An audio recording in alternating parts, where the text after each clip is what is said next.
শুনতে পেয়েছেন ডিজি মহোদয় বলেছেন স্বল্প মধ্যমেয়াদী এবং দীর্ঘমেয়াদী পরিকল্পনার জন্য এসেছেন। বিশেষ করে অধ্যাপক মিয়াগুলাম পরোয়ার ভাই, তিনি গত কয়েকদিন আগে কালীবাড়ি গিয়েছিলেন, কৃষ্ণনগর গিয়েছিলেন, রংপুরের এলাকায় এবং রঘুনাথপুর এলাকা, কৃষ্ণনগর এলাকায় গিয়েছিলেন এবং খুবই দুর্বল, আমার সাথে গিয়েছিলাম, খুব দুর্বিষহ অবস্থা। সেখানে মানুষজন পানির মধ্যে বসবাস করছে, রাস্তা ডুবে গিয়েছে, স্কুল বন্ধ হয়ে গিয়েছে। এবং ওখানে যাওয়ার পরে অধ্যাপক মিয়াগুলাম পরোয়ার ভাই সচক্ষে দেখে আসার পরেই তার মধ্যে প্রচন্ড প্রতিক্রিয়া হয়েছে। তারপরে তিনি ঢাকায় গিয়েছেন, মন্ত্রণালয়ে গিয়েছেন। সেই কারণে আজকের এই উদ্যোগটা হয়েছে। এটা আমাদের এটা উপলব্ধি করতে হবে যে এই অঞ্চলের মানুষ কতটা ক্ষতিগ্রস্ত হয়েছে। তা না হলে মন্ত্রণালয় থেকে স্পেশাল টিমটা গঠিত হয়ে এখানে এসেছে এবং তারা কার্যকরভাবে পদক্ষেপ নেওয়ার জন্য এসেছেন।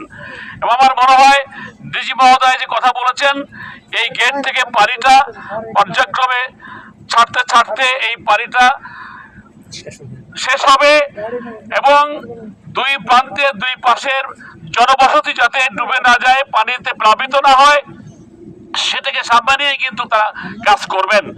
এবং আমরা লক্ষ্য করেছি যে এই পথে পথে যে বাধা আছে, এই যে পাটা দেওয়া আছে, ঘেরবেড়ি আছে, এই যে আটকে আটকে এইগুলো মাছের চাষ করা হচ্ছে, এই বাধা প্রতিবন্ধকতা অপসারণ করতে না পারলে এই পানি এখান থেকে কিন্তু যেতে পারবে না।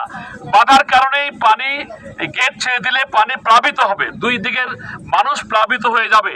সেজন্য আমাদের আস্থা রাখা দরকার এই পানি সম্পদ মন্ত্রণালয়ের যে কর্তৃপক্ষ এসেছেন, যে টিমটা এসেছেন এবং ইউনো মহোদয়ের সহযোগিতা নিয়ে তারই নেতৃত্বে আমরা আশা করছি যে এখানে পানি অপসারণটা হবে ইমিডিয়েটলি। এখন আমরা অনুরোধ করছি ইউনো মহোদয়কে যে এই যে পাটা উঠায় দিয়ে যত শিগগিরই সম্ভব এই পানিটা, যাতে এই যে পানিটা যাচ্ছে এটা চলতেই থাকবে, এই গেট আর বন্ধ হবে না।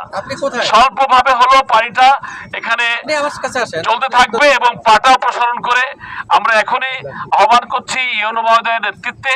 আমরা সকলে আছি, প্রশাসন আছে, আমরা এখানে জি এই ব্যাপারে ইউনো সাহেব কথা বলছেন।